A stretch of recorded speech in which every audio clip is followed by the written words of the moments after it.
अस्सलामुअलैकुम गाइस, नमस्ते, जय Shri Ram, praise the lord. Welcome back to my YouTube channel. నేను మీ భాష। ఈ రోజు మనం కొత్త టాపిక్ తో అయితే వచ్చేసాం। టాపిక్ పేరేం తెలుసా? సోషల్ మీడియాలో ఉన్న ఎదవలు। సో ఈ రోజుల్లో చూశారు, సోషల్ మీడియా యూట్యూబ్ కానివ్వండి, ట్విట్టర్ కానివ్వండి, అండ్ ఇన్స్టాగ్రామ్ కానివ్వండి, ఏ యూట్యూబ్ ఛానల్, ఏ ఇన్స్టాగ్రామ్ ఛానల్ ఎందులో చూసినా కూడా ఈ కుల మతాల వీడియోలు, ఎదవలు వాళ్ళ ఆచారాల గురించి, వాళ్ళ పద్ధతుల గురించి, ఏవైతే వాళ్ళ ధర్మాల గురించి వాళ్ళకే సక్రంగా తెలియదు, వచ్చి యూట్యూబుల్లో, ఇన్స్టాలలో ఏదేదో మాట్లాడేసుకుంటుంటారు। ఈ మధ్య ఇన్స్టాగ్రామ్లో నాన్ స్టాప్గా ఒక ఐడియా అయితే ప్లే చేస్తున్నా। వాళ్ళిద్దరు ఏంటంటే వైఫ్ అండ్ హస్బెండ్। యాక్చువల్లీ వీళ్ళ ధర్మం గురించి వీళ్ళకి క్లియర్గా తెలియదు, కానీ వీళ్ళ వీడియోస్ కంటెంట్స్ ఎలా ఉంటాయి తెలుసా? ఇతర గౌరవాల్ని అగౌరవపరుస్తూనే ఉంటాయి। ఒక ID like queen of devil అని, క్వీన్ ఆఫ్ కింగ్ అని సంథింగ్ ఏదో ఐడీస్ ఉన్నాయి, మీకు మెన్షన్ చేస్తాను చూసుకోండి। వాళ్ళ ఐడీస్లో వీళ్ళు వీడియోస్లోకి వస్తారు, జై శ్రీరామ్ అని చెప్తారు, అమ్మ నా బుద్ధులు తిడతారు, లంజా కొడక ఇవన్నీ। అంటే యూజ్ చేసేది ఇక్కడ దేవుడి పేరు, మాట్లాడేదేమో మంగళమైన మాటలు। ఏంటయ్యా ఇది? ఏమైనా న్యాయమా? దేవుడి పేరు ఎత్తి దెంగన పెడితే ఏం ప్రయోజనం చెప్పు? అన్నా జై శ్రీరామ్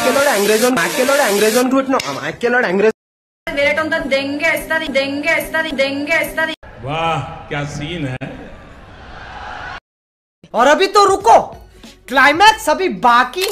నిజంగా వీళ్ళంతా భగవద్గీత, ఖురాను, బైబుల్ ఇవన్నీ చదివి ఉంటే ఇలా ఇన్స్టాగ్రాముల్లో, యూట్యూబుల్లోకి వచ్చి ఇతర మతాలని అగౌరవపరచడం చెయ్యరు। వీళ్ళు ఏంటంటే, వీళ్ళని ఎలా అంటారంటే, ప్రపంచం ఏ విధంగా గుర్తుపెట్టాలంటే అన్ఎడ్యుకేటెడ్ గ్రూప్స్ అంటారు ఈ ఎదవలు। లైక్ వాడి ధర్మం గురించి వాడికి సక్రంగా తెలీదు, వచ్చి ఇన్స్టాగ్రామ్లో అండ్ యూట్యూబుల్లో వీడియోస్లలో ఇతర ధర్మాలని అగౌరవపడతారు। ఈ ఎదవల్ది ఎగ్జాంపుల్గా మీకు కొన్ని వీడియోస్ ప్లే చేస్తా, ఇలా నిజస్వరూపం చూపించడానికి। లైక్ వీళ్ళు ఒక ఫేక్ బైబుల్ వెళ్తుంటారు అంట, ఇతర మతాలని అగౌరవపరుస్తారు। నిజంగా మీరు చెప్పండి, సనాతన ధర్మం అండ్ భగవద్గీత తెలిసిన వాళ్ళు చెప్పండి, తెలియని వాళ్ళు చెప్పగల స్కిప్ చేసేసుకోండి వీడియో। తెలిసిన వాళ్ళు చెప్పండి, మీ మతంలో, మీ సనాతన ధర్మంలో, మీ భగవద్గీతలో ఇతర మతాలని అగౌరవపరచండి అని ఎక్కడైనా రాస్తుందా? మా ఖురాన్లో అయితే లేదు, మా ఇస్లాంలో అయితే లేదు, మేము ఇప్పుడు అగౌరవం కూడా పరచలేదు। ఎవడైతే పరిచాడో వాడు ఇండియన్ కాదు, వాడు ముస్లిం కాదు, ఎందుకంటే మా పురాణాల్లో కరెక్ట్గా ఎగ్జాక్ట్లీ రాస్తుంది, ఇతర మతాలకి గౌరవం ఇవ్వండి, ఏ కంట్రీలో ఉంటారో మీరు ఆ కంట్రీకి ఒక పొరువైన స్టాంపుగా నిలబడండి, ఆ కంట్రీ కోసం ఏదైనా చెయ్యండి అని చెప్పి మా పురాణాల్లో, మా ఖురాన్లో, మా ఇస్లాంలో కూడా రాస్తుంది। కానీ వీళ్ళు నాన్ స్టాప్ అదే చేస్తున్నారు, నాకు అర్థం కాదు। కొన్ని వీడియోస్ ప్లే చేస్తాను చూడండి, వీళ్ళిద్దరు వైఫ్ అండ్ హస్బెండ్। నేను మళ్ళకే చెప్తున్నా, సీతామాత 11 సంవత్సరాల 14 రోజులు లంకలో సురక్షితంగా ఉండే, ఎందుకంటే రావణాసుడు పురాణాలు చదువుతుండే, పురాణం కాదు। ఏ రోజైతే టెర్రరిస్టులు మక్కా మదీనా మీద దాడి చేస్తారో ఆ రోజు నేను నమ్ముతా టెర్రరిస్టులకి కులం మతం ఉండదని। చలి ఎక్కువ పెడుతుంది, చలికాలం వచ్చేసింది, చద్దలు తీసుకుపోయి దర్గాలో కప్పే బదులు ఎవరికైనా దానం చేయండి। मजा नहीं आ रहा है। अच्छा बात कर, अगर मैं जगह छोड़ मेरा कोई ना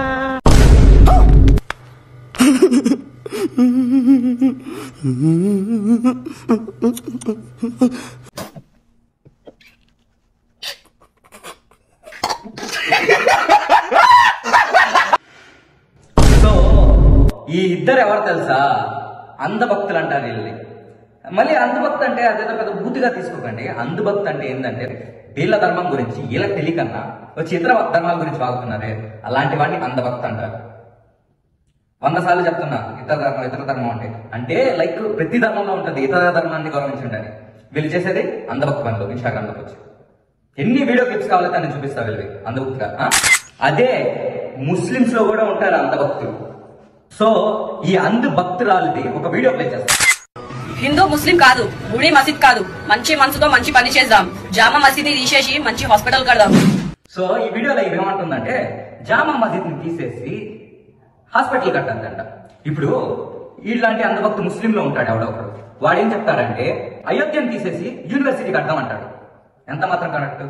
ఇలాంటి అంధభక్తుల వల్లే మనం ఈరోజు ఇబ్బంది పడుతున్నాం భాయ్। India is a secular country భాయ్, ఇక్కడ హిందూ ఉంటాడు, ముస్లిం ఉంటాడు, క్రిస్టియన్ ఉంటాడు, ఈసాయి ఉంటాడు, ఇండియా అందరిది।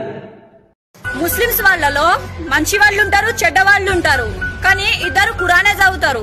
చెడ్డ ముస్లిం ఏమో ఉగ్రవాది అవుతాడు, మంచి ముస్లిం ఏమో వారికి సపోర్ట్ చేస్తాడు। సో ఈ వీడియోలో ఏం చెప్తుందంటే, ముస్లిమ్స్ చదివేది ఖురానే అంట, కానీ చెడ్డ వ్యక్తి టెర్రరిస్ట్ అవుతాడంట, మంచి వ్యక్తి ఆ టెర్రరిస్ట్ కి సపోర్ట్ చేస్తాడంట. అవునా అమ్మా? అట్టయితే మీరు చదివేది భగవద్గీతనే కదా.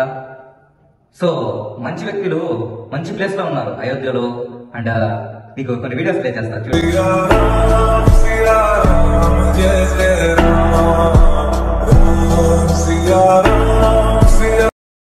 సో మీలాంటి అంధభక్తులు ఈ విధంగా ఇన్స్టాగ్రామ్ లో అండ్ వీడియోస్ లోకి వచ్చి ఏం చేస్తున్నారు, ఇతర మతాలని అగౌరవపరుస్తున్నారు. అంటే అదే భగవంతుడి చెడ్డ వాళ్ళు లైక్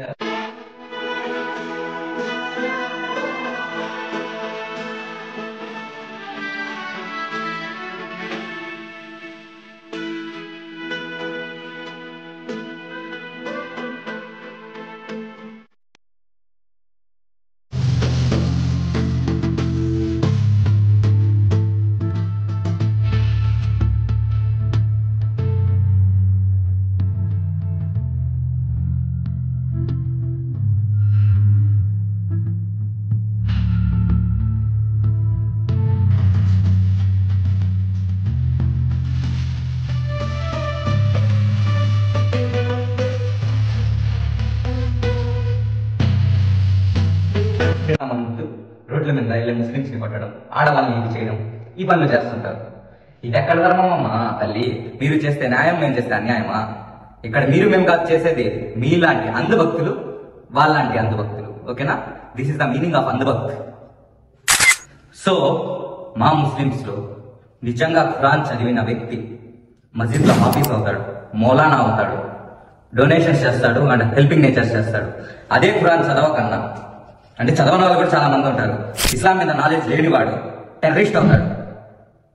అది కూడా ఇండియాలో కాదు, it's one of the country Pakistan. So Islam అనేది 57 కంట్రీస్ లో ఉంది. 57 కంట్రీస్ లో ఒక్క పాకిస్తాన్ అనే కంట్రీ వల్లే ఈ రోజు మేము ఇబ్బంది పడుతున్నాం.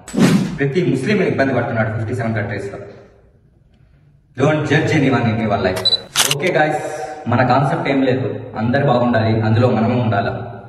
వీళ్ళని మార్చడానికి ప్రయత్నించండి. వీళ్ళ ఐడీస్ కూడా ఇక్కడ మెన్షన్ చేశాను. సో జై హింద్, జై భారత్, జై ఇండియా. మళ్ళీ నెక్స్ట్ వీడియోలో కలుద్దాం. Bye bye.